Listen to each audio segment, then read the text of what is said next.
Au nom de Dieu qui en toutes choses fait jaillir la vie, nous nous rappelons la bonne nouvelle de l'Évangile.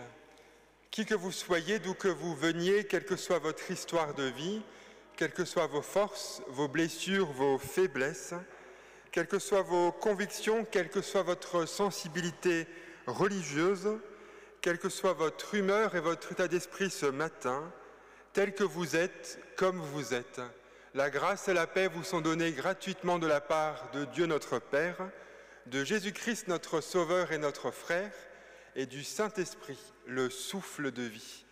Amen. Le Seigneur nous accueille, le Seigneur nous rassemble, chantons son nom avec la première strophe du 5209. Il est une foi ancienne, et si vous le pouvez, vous êtes invités à chanter debout.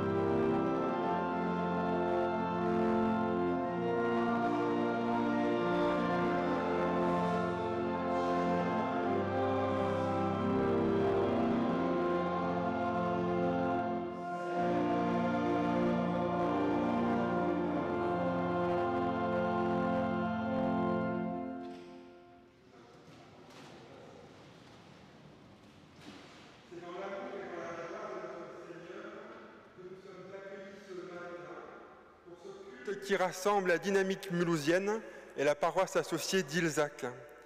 Bienvenue à chacune et chacun, que vous soyez présents ici physiquement ce matin ou que vous regardiez plus tard la vidéo de ce culte.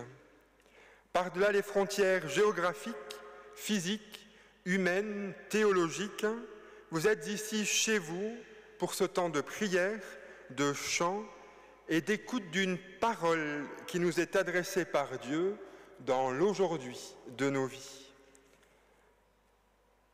Le thème de ce dimanche est le Seigneur et son peuple, avec comme verset pour ce culte, cette semaine qui s'ouvre, au psaume 33, le verset 12, « Heureuse la nation qui a le Seigneur comme Dieu, heureux le peuple qu'il s'est choisi pour héritage. » Je vous invite à la prière de reconnaissance et de louange. Nous te louons, Seigneur, tu nous aimes et nous sommes tes enfants. Nous te louons pour Jésus-Christ, il a proclamé la bonne nouvelle du royaume. Nous te louons pour l'Esprit Saint, il nous rassemble malgré nos différences et fait de nous un seul peuple, ton peuple. Nous te louons pour ce jour qui nous fait entrer dans la joie de ton règne et nous chantons ta gloire. Et en écho à cette louange et au verset de la semaine, je vous invite à chanter au psaume 33 les deux premières et les deux dernières strophes, à savoir les strophes 1, 2, 4 et 5. Et si vous le pouvez, vous êtes invités à chanter debout.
Écoutons ce que Dieu veut pour nous et nous donne la force de le faire. Vous êtes appelés à être libres, seulement ne faites pas de cette liberté un prétexte pour vivre selon vos propres désirs, vos propres choix. Au contraire, laissez-vous guider par l'amour pour vous mettre au service les uns des autres. Car toute loi se résume dans ce seul commandement: aime ton prochain comme toi-même. Assurés de l'amour de Dieu en Jésus-Christ, déposons nos vies entre ses mains. Seigneur, en ce premier jour de la semaine, nous regardons vers toi, Dieu d'amour. Tu nous donnes le pain de chaque jour, tu nous réjouis par ta création, tu nous assures de ta miséricorde par le Christ, mais nous avons parfois tant de mal à dire notre reconnaissance. Tu nous as fait entendre de nouvelles sources de réjouissance partout sur la terre, et tu as mis devant nos yeux la souffrance de nos frères et sœurs. Et bien souvent, tout cela nous rend insensibles. Tu nous accompagnes dans notre chemin quotidien, mais devant les soucis, nous avons été gagnés par la crainte. Et devant la tâche que tu nous indiquais, nous n'avons pas su t'écouter. Seigneur, accorde-nous des cœurs reconnaissants, attentifs, disponibles aux autres et à ton service. Oui, Seigneur, prends pitié de nous. Amen. Et je vous invite à chanter la strophe 4 du 5209 qui va s'afficher.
Nous relève cette parole de pardon que Dieu nous adresse dans l'aujourd'hui de nos vies. Quand les montagnes s'effondreraient, dit Dieu, quand les collines chancelleraient, ma bonté pour toi ne faiblira pas et mon alliance de paix ne sera pas ébranlée. Je t'aime d'un amour éternel et je te garde ma miséricorde. Et voici comment Dieu a manifesté son amour. Il a envoyé son Fils unique dans le monde afin que par lui nous ayons la vie, que Dieu nous mette au cœur l'assurance de son pardon et qu'il nous donne de marcher vers son royaume. Chantons à Dieu notre reconnaissance avec la strophe 3 du même chant qui va s'afficher.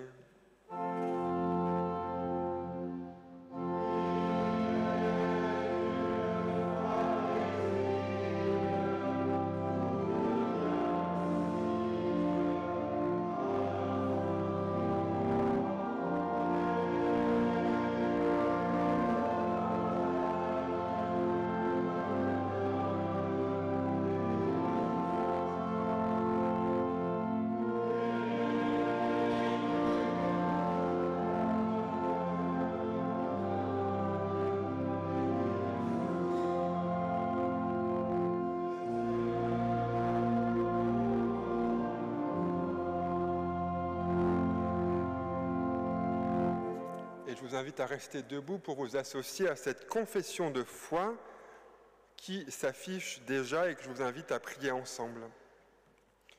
Nous croyons en Jésus-Christ, le Fils unique de Dieu, qui s'est fait homme pour que nous ayons pardon, joie et salut. Nous croyons qu'il est mort et ressuscité pour nous donner la victoire sur la mort et l'assurance de notre résurrection.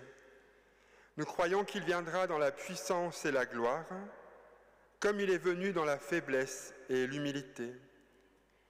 Par lui, nous croyons en Dieu notre Père, qui nous prend pour ses enfants et nous aime comme il aime Jésus-Christ. Nous croyons en l'Esprit Saint qui agit en notre esprit et nous atteste que nous sommes enfants de Dieu, qui guide l'Église par sa parole et nous révèle la gloire de Jésus-Christ. Nous croyons l'Église universelle, visible et invisible, pécheresse et pardonnée. Nous croyons que nous sommes tous liés à Jésus-Christ. Nous croyons que le royaume de Dieu est notre commune espérance. Amen. Et je vous invite à chanter la strophe 7 du 52-09.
Bordé de merveilles, car tu es un Dieu de vie et tu prends soin de tes enfants.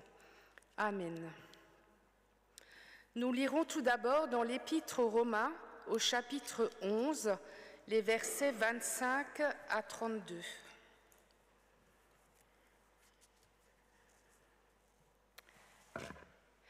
Car je ne veux pas, mes frères, que vous ignorez ce mystère, afin que vous ne croyez pas trop avisés. Israël est devenu obtus, en partie, jusqu'à ce que la totalité des non-juifs soit entrée.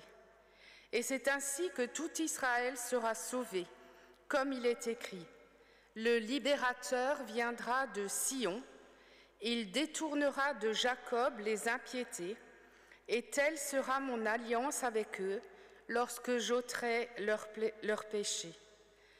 Du point de vue de la bonne nouvelle, certes, ils sont ennemis à cause de vous, mais du point de vue du choix de Dieu, ils sont aimés à cause de leur Père. Car les dons de la grâce et l'appel de Dieu sont irrévocables.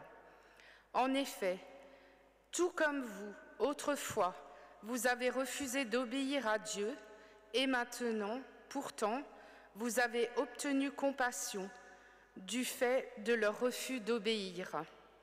De même, eux aussi, maintenant, ont refusé d'obéir du fait de la compassion dont vous bénéficiez, pour qu'eux aussi puissent maintenant obtenir compassion. Car Dieu a enfermé tous les humains dans le refus d'obéir pour avoir compassion de tous. Puis nous lirons dans l'Évangile de Marc, au chapitre 12, les versets 28 à 34. Un des scribes qui les avait entendus débattre et voyait qu'il leur avait bien répondu, vint lui demander « Quel est le premier de tous les commandements ?» Jésus répondit « Le premier, c'est « Écoute, Israël, le Seigneur notre Dieu, le Seigneur est un.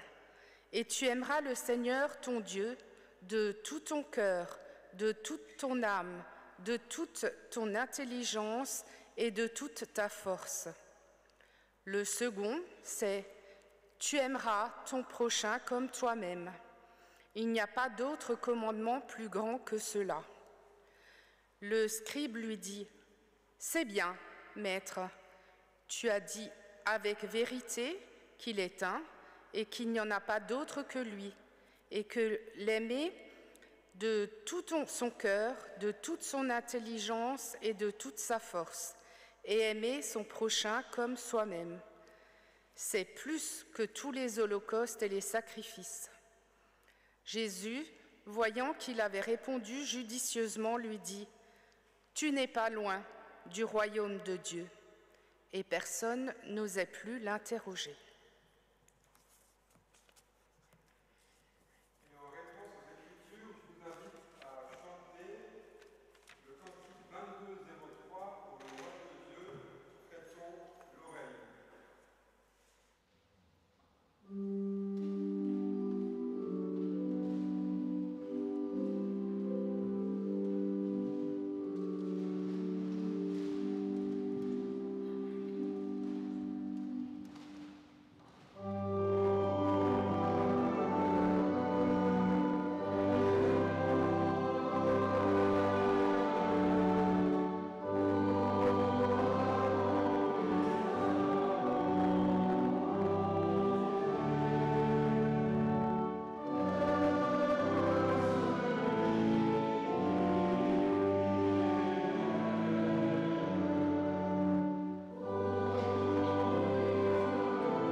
chemin de privation, de doute, de questionnement, de colère et aussi de changement de choix. Avons-nous fait le bon choix?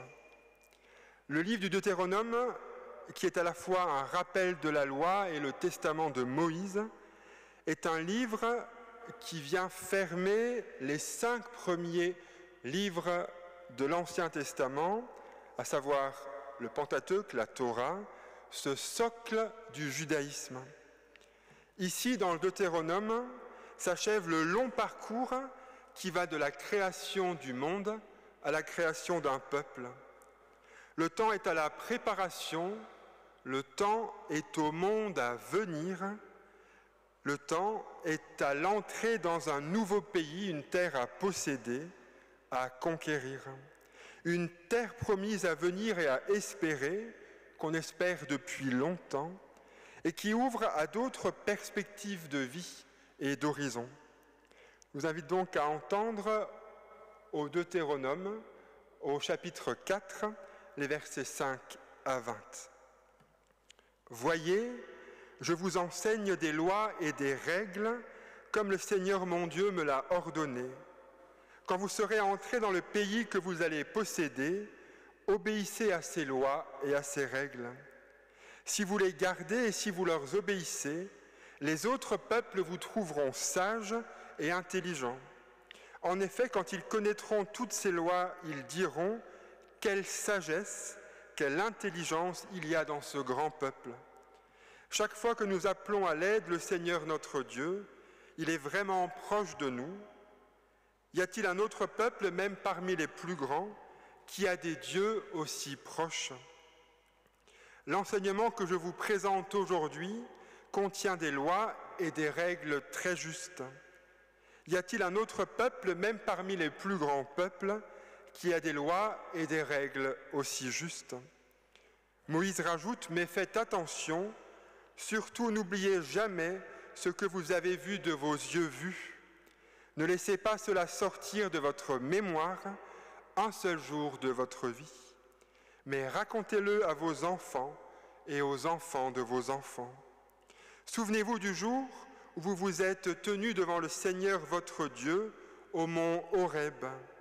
Le Seigneur m'avait dit « Rassemble le peuple auprès de moi, je vais leur communiquer mes commandements. Alors ils apprendront à me respecter pendant tout le temps qu'ils seront sur la terre. Ils devront apprendre à leurs enfants à agir de même. Ce jour-là, vous vous êtes approchés pour vous tenir debout au pied de la montagne.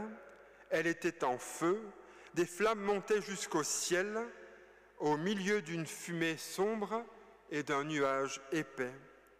Le Seigneur vous a parlé du milieu du feu, vous avez entendu ses paroles, mais vous ne l'avez pas vu. Vous avez seulement entendu sa voix. Il vous a fait connaître son alliance avec vous. Il vous a donné l'ordre de la respecter en obéissant aux 10 commandements qu'il a écrits sur 2 tablettes de pierre. À la même époque, le Seigneur m'a commandé de vous apprendre des lois et des règles. Vous devrez leur obéir dans le pays que vous allez posséder. Moïse dit « Faites bien attention à vous-même. Le jour où le Seigneur vous a parlé au mont Horeb, du milieu du feu, vous n'avez rien vu qui le représentait.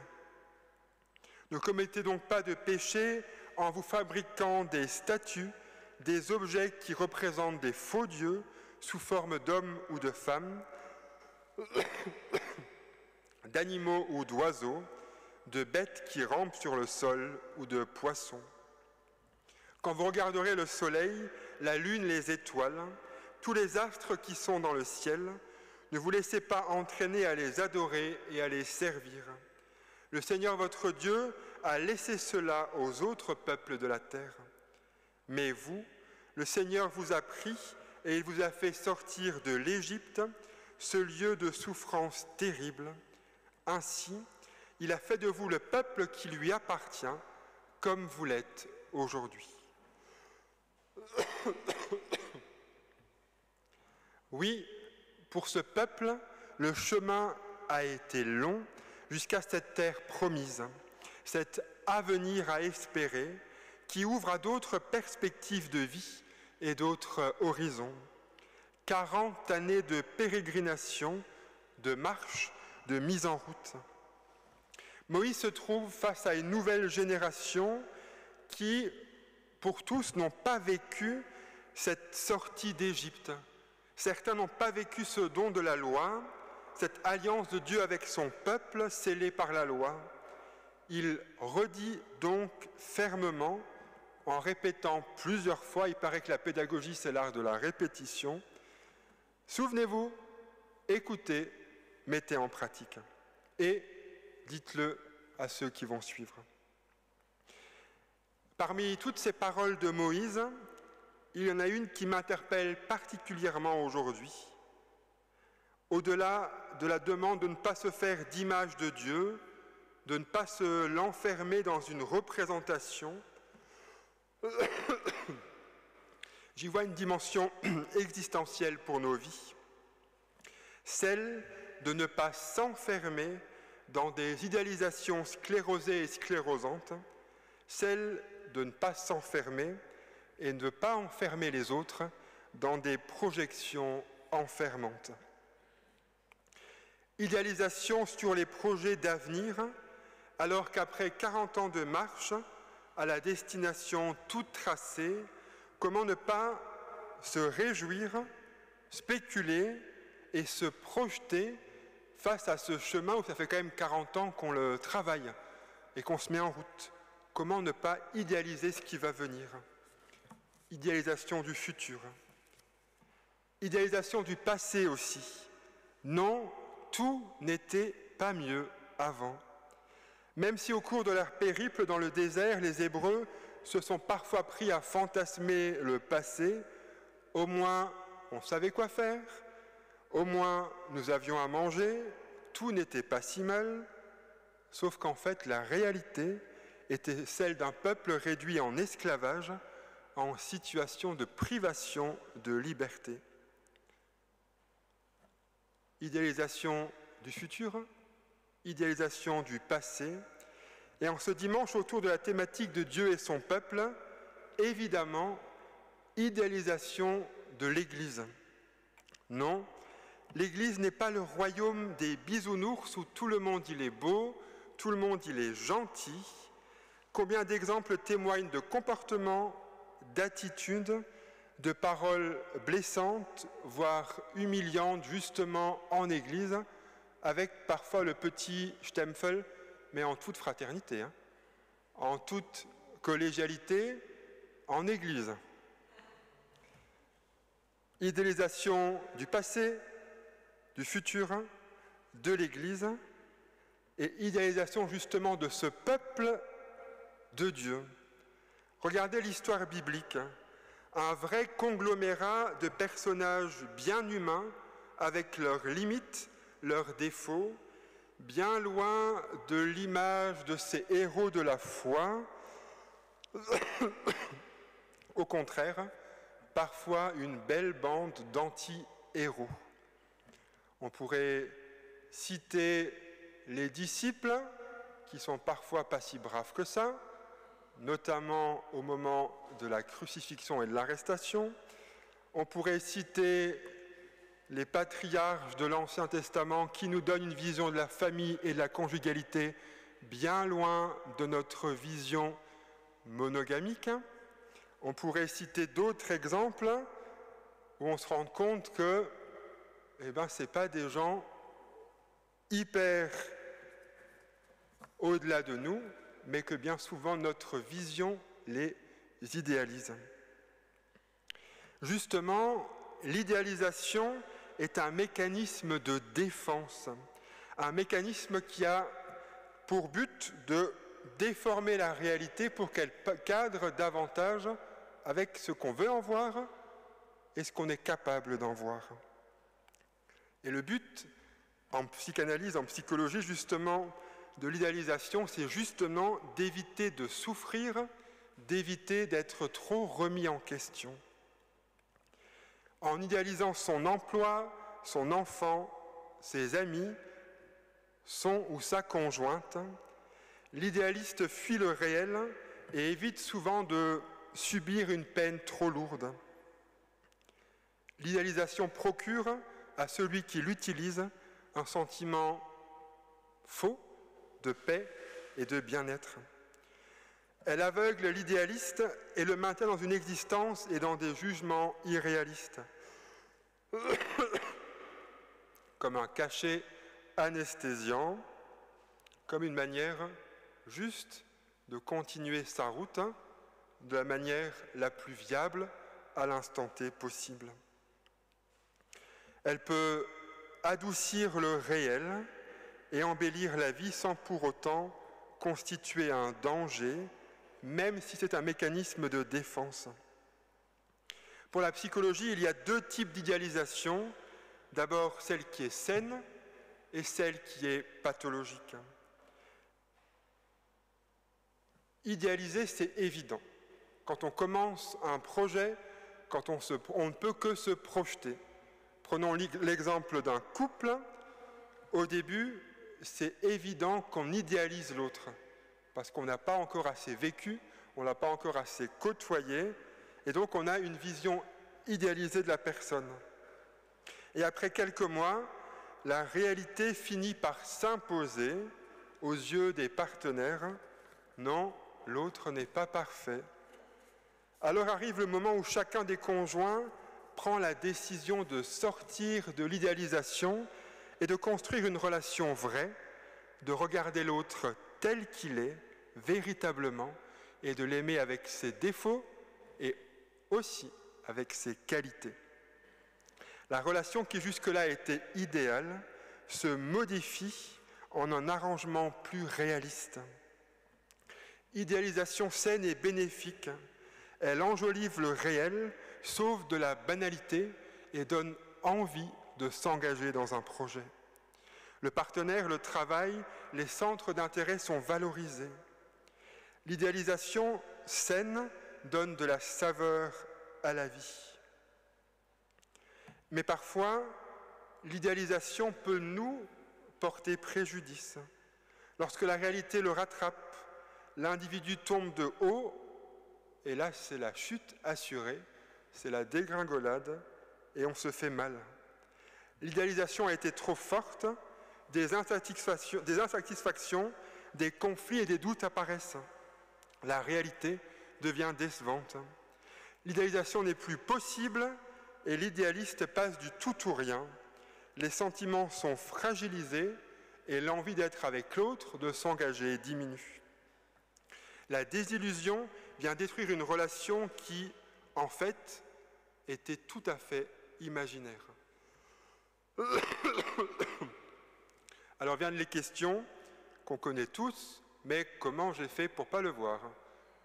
Pourquoi j'ai été tellement aveugle? Plus l'idéalisation a été grande, plus la désillusion et la douleur sont grandes. Idéalisation saine, idéalisation pathologique, trop grande idéalisation. La question est un juste milieu. Éviter de placer la barre trop haut, mais aussi éviter de placer la barre trop bas pour savoir se respecter et respecter l'autre. Bien sûr, un idéal ne doit pas nécessairement être un objectif à atteindre tout de suite. On peut tout au long de sa vie tenter de se rapprocher au plus près de l'idéal, de l'idéalisation. En définitive, l'idéal finit plus par représenter un chemin à suivre qu'une fin en soi. Un chemin à suivre qu'une fin en soi. Nous le savons, vous le savez, l'histoire de ce peuple ne s'arrête pas une fois qu'il a mis le pied en terre promise, mais elle continue encore bien après. L'important, ce n'est pas la destination, mais c'est le voyage. Un voyage d'une vie, la nôtre, un voyage des autres, et le regard humain face à ces idéalisations des événements, des personnes, est forcément un regard chargé. On regarde sa vie, celle des autres, avec ce qui nous entoure, avec nos histoires, nos héritages, avec ce filtre composé de nos désirs, de nos malheurs, de nos bonheurs, de tout ce qu'on a charrié tout au long de sa vie. On regarde le monde avec le filtre de nos déceptions, de notre confiance ou notre manque de confiance dans la vie. Alors forcément, notre regard se fait étroit. Chacun de nos regards sur nous et sur l'autre est conditionné par nos attentes, par nos idéalisations de ce que c'est la vie. Et ces attentes construisent les angles morts de notre regard. Tout ce que nous ne voyons pas, ne voulons ou ne pouvons pas voir de la vie d'une personne vient de ce qu'on projette sur elle, de ce qu'on attend d'elle, de l'image de ce qu'on se fait d'elle, de l'idolâtrie et de l'idéalisation de la projection qu'on a sur elle. L'être humain est un animal rationnel. On essaye de montrer la meilleure image de nous-mêmes, de montrer ce qu'on a de bon, mais derrière tout un chacun se cache une réalité humaine imparfaite. Alors maintenant, comment faire? Idéaliser? Ne pas idéaliser? Comment regarder le monde? Comment regarder ceux qui nous entourent avec un regard juste? Comment regarder sa vie, les autres et soi-même, sans être dans la sur-idéalisation, pour reprendre des mots bibliques, dans l'idolâtrie, dans l'enfermement d'un cadre, d'une image, d'une projection, dans une vision enfermante. Revenons à l'invitation de Moïse d'interdiction de se faire d'idole de Dieu pour y tenter de trouver une réponse qui puisse nous éclairer, nous, notre regard humain. Moïse, en parlant d'interdiction de se faire une image de Dieu, nous parle de respect de Dieu. D'autres traductions traduisent cette notion par la crainte de Dieu. Craindre Dieu, c'est le respecter, c'est lui faire confiance. Il n'est pas question ici d'un Dieu qui juge, terrifiant, vengeur, mais d'un Dieu d'amour qui n'a de soucis que pour ses enfants. L'Évangile nous apprend l'amour sans limite de Dieu, qui dissipe toute forme de crainte de lui.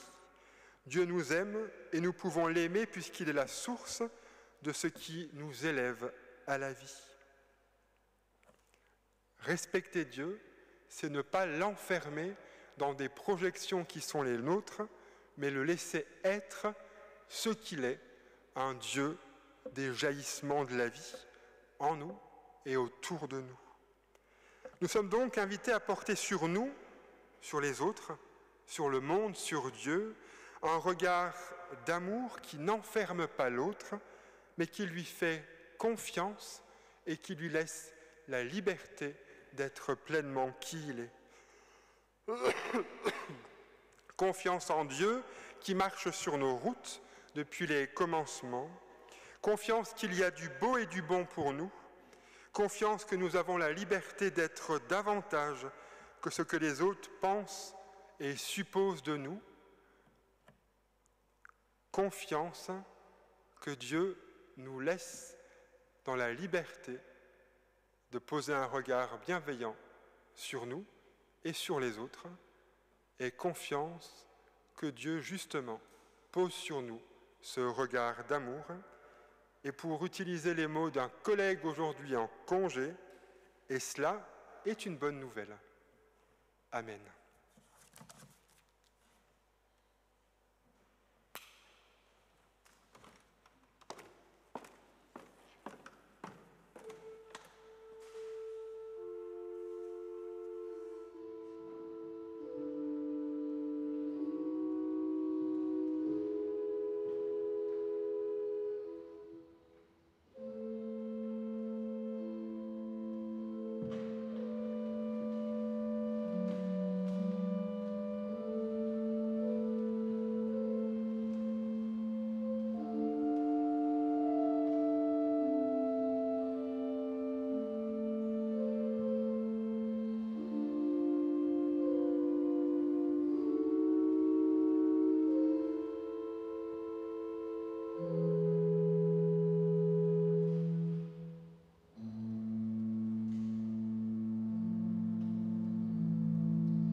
vous êtes invités à un temps d'apéritif après le culte.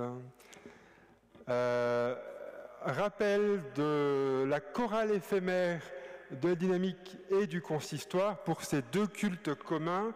D'abord le culte de rentrée qui aura lieu le dernier dimanche de septembre à 10h à Saint-Étienne. Une chorale éphémère en vue de l'animation de ce culte. Répétition les vendredis à 20h le 15 et 22 septembre ici même. Et pour le culte consistorial de la Réformation, dernier dimanche d'octobre à Saint-Étienne, même invitation pour cette chorale éphémère, répétition aussi à Saint-Martin, les vendredis à 20h, mais cette fois-ci les 29 septembre, 13 et 27 octobre. À partir du 11 septembre, les lundis et puis dates évolutives, Joachim vous invite à lâcher prise et accueillir la vie en vous et autour de vous avec un atelier d'expression clownesque à Saint-Martin. Le dimanche 10 septembre, fête paroissiale de Masevaux. Je vous rappelle que la paroisse de Saint-Martin est à la fois Saint-Martin-Mulhouse mais aussi Masevaux. Donc invitation à la fête paroissiale du secteur de Masevaux le dimanche 10 septembre avec un projet de culte en plein air ou en fonction du temps, culte au temple de Masevaux et après un repas à la ferme auberge Les Buissonnets à Bourbach-le-Haut. Les dimanches d'août, culte commun à la Dynamique et à Ilzac, ici même à 10h jusqu'à fin août. Quelques annonces concernant la vie culturelle au Temple Saint-Étienne. D'abord le 20 août à 17h, le concert de clôture de l'Académie musicale de trombone d'Alsace. Comme dirait Joachim, c'est gratuit mais ça coûte. Entrée libre, plateau. Toujours autour du Temple Saint-Étienne, des visites organisées par la Maison du Patrimoine. Visite du Temple à 10h le samedi matin, mais rendez-vous entre le Temple Saint-Étienne et la Maison du Patrimoine, cette place où il y a la colonne là, de ce savant mulhousien. Visite pour se réapproprier l'histoire de ce lieu emblématique de Mulhouse et du protestantisme mulhousien. Et des visites guidées autour de l'exposition actuellement accueillie au Temple Saint-Étienne, en Égypte sur les pas de Champollion, avec Marcel Schuller qui est l'exposant, les 23, 26 août et 3 septembre à partir de 15h. Visite commentée de cette exposition de photos en 3D. Et donc là, rappel de nos différents groupes. Et c'est maintenant le moment de l'offrande, que notre offrande soit source et semence de vie.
Père, nous te prions pour celles et ceux qui ont faim. Fais-nous découvrir la joie du partage. Nous te prions pour les immigrés et les exilés. Prépare-nous à les accueillir avec toutes leurs différences. Nous te prions pour les solitaires. Conduis-nous sur le chemin de leur souffrance. Nous te prions pour les méprisés et les détenus. Rappelle-nous qu'ils ont droit au respect. Nous te prions pour les malades.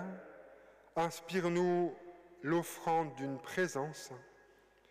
Nous te prions pour celles et ceux qui exercent l'autorité dans le monde.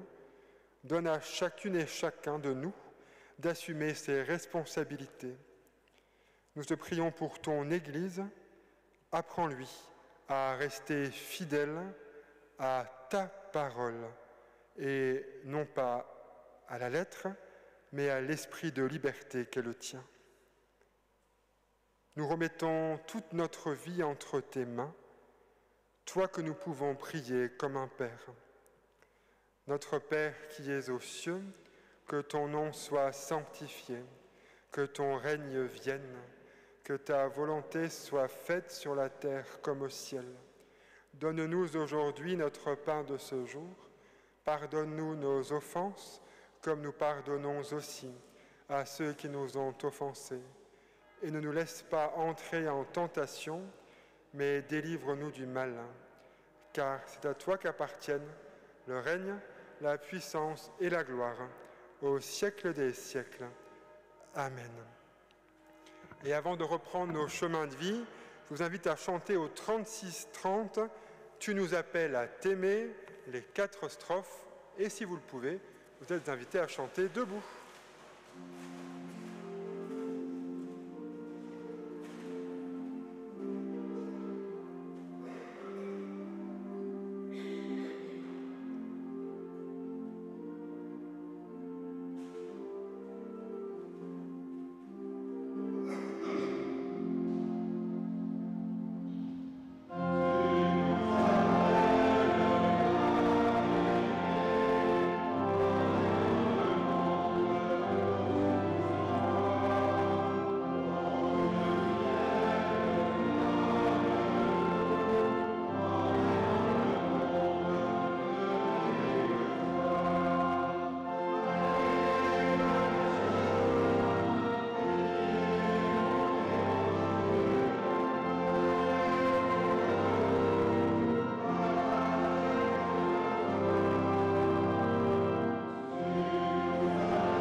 Béni soit Dieu, il a donné sa parole pour que nous l'entendions, il a promis son royaume pour que nous espérions. Allez avec vos frères et sœurs en Christ et en humanité, dans l'audace de l'adoration et du service. La joie de Dieu sera votre force. Le Seigneur de la paix vous donne lui-même la paix en tout temps et de toute manière. Amen. Bon dimanche à vous toutes et à vous tous.